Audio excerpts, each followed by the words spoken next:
Hello everybody, welcome back. Today we're going to deal with ultraviolet light. It's interesting how the visible spectrum is really so small, and on one end you have infrared, which is again not visible to the human eye, and on the other end we have ultraviolet, which is again not visible to the human eye. Now, a lot of these ultraviolet flashlights actually have a little bit of a light leak, what I would call that. Though they do emit ultraviolet light, the light is to some extent visible on the frequencies that are closer to the regular violet in the visible spectrum. But anyway, it's interesting if you use ultraviolet light and just use a flashlight which is capable of ultraviolet light emission and point it at various subjects. There are certain subjects that will be excited by the ultraviolet, and that excitement actually causes them to fluoresce. The fluorescence is really not the actual excited atoms, but it's actually the decay of the excited atoms, which are emitting a frequency that is visible to the human eye. And it basically ends up glowing very white, and it's more white light. So if you have an ultraviolet flashlight and you carry it around and point it at various things, you will see certain things immediately fluoresce. And it's used in forensics.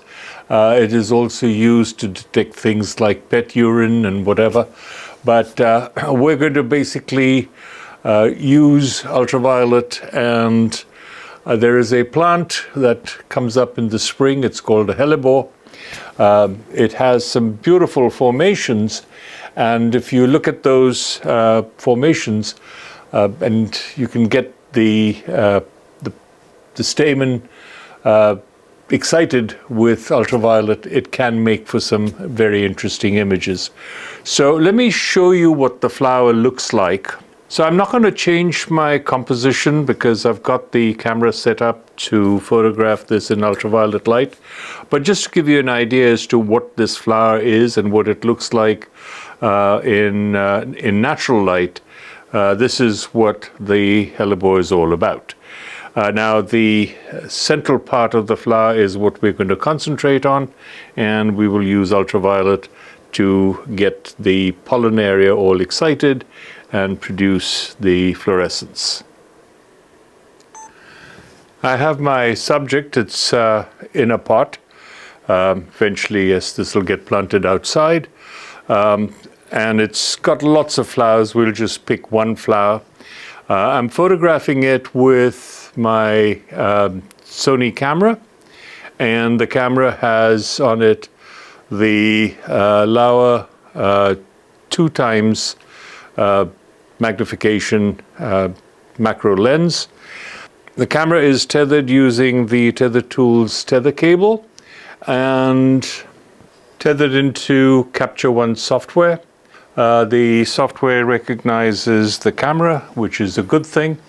And now what I can do is to take a test shot just to make sure that our composition is good.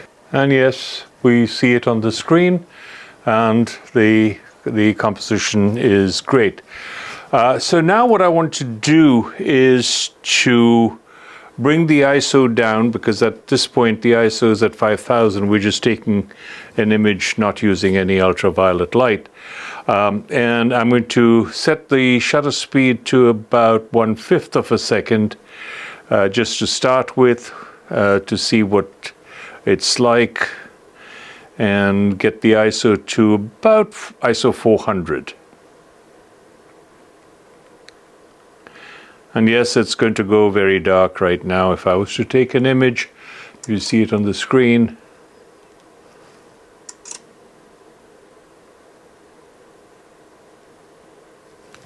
Yeah, so that's basically fairly dark images.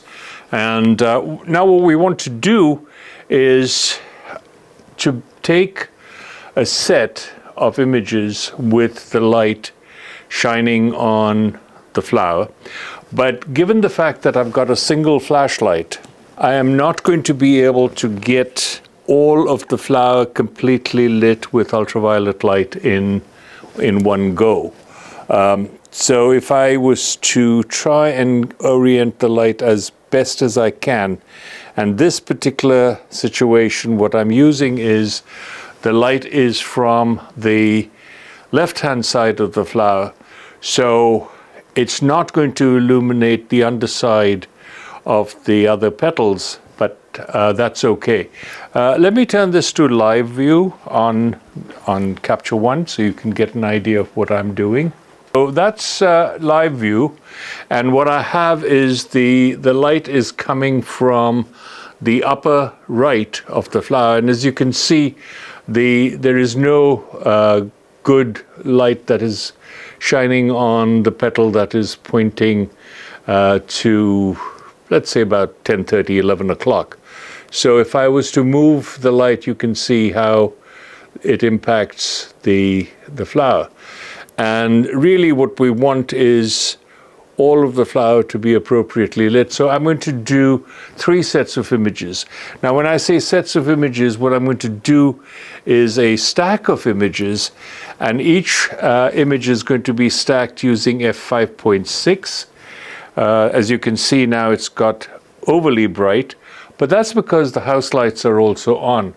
In order to do this correctly, what I'm going to have to do is to turn all the lights off. So let me do that. So now, as you can see, that I have just a slight amount of clipping that is taking place, and that clipping is really taking place on the bamboo skewer that I have that's actually holding one of the flowers that is obscuring this one away. So what I'm going to do is, I'm not going to go through the whole routine with you. I have the camera set up on a stack rail, or a stacking rail, and I'm going to take a set of 26 images from front to back with the light in this position, and then I'm going to switch the light to the upper left, and then finally lower left, and each of those will be a 26 image stack, and then we'll bring those images into Lightroom and finally into Helicon Focus, stack each group, and then bring the final stacked image into Photoshop, blend them together, and give you the final image. So let me go ahead and do the stack. And I have all the images done. So now that I have all my images, I'm going to bring them into Lightroom, and then finally take each grouping, put it through Helicon Focus. I'll get 3 images, and then I'll use those 3, bring them into Photoshop as layers, and then put them into a single blended stack and show you the final image. So we have all the images now in Lightroom, and what I've done is I've created groups with color codes, so red, yellow, and green. Those are the 3 sets of images that we were looking at, capturing earlier. Each of those groups was then taken into Helicon Focus and stacked to create a sharp focus front to back of each individual stack in the lighting condition that we captured these. Once that was done, a final image for each stack was captured, and here is an example of one of those images. You can see a little hot area here which was later fixed. So those 3 images were then combined to generate this image, and finally cropped to 16 by 9 for the final resultant. As you can see, the fluorescence in the pollen fairly significant in this image, and what's interesting is that one of these anthers, probably this one here at the bottom, had fallen off, and that is also fluorescing. The individual little dots, if you can see those, I don't know how YouTube will actually render this, but those individual dots are also pollen dust. That's probably either been blown off and landed in these areas, but those are also fluorescing. So I hope this has been of help. I mean, this is something else that you can do, which can be very interesting, particularly now that we're coming into spring. Lots of flowers are coming into bloom, and you can, in the evening, if you just go out, carry a UV flashlight, and I'll put links to the various products in the description below. Carry one with you and just, point it around on the ground at the flowers and see which ones fluoresce. And if you find one that is interesting, you can always bring it indoors and photograph it. And also the other thing is that I do want to caution you is be aware that ultraviolet light can be damaging. So don't point it to your eyes, don't point it to your skin.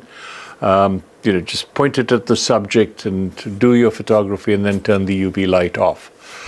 So with that, if you've enjoyed this, please do give me a thumbs up. If you haven't already subscribed, please do subscribe and hit that notification bell so that you get notified of future episodes. By the way, for those of you who are aware, I did do a giveaway the last time, and the individual who won hasn't yet responded. If I don't get a response by the end of my next episode, or when I do my next episode, I'll probably announce another winner, and somebody else can get lucky because I need to ship it out to somebody. And if the person who won hasn't responded, maybe somebody else can get lucky. So with that, thanks again, and see you the next time. Take care.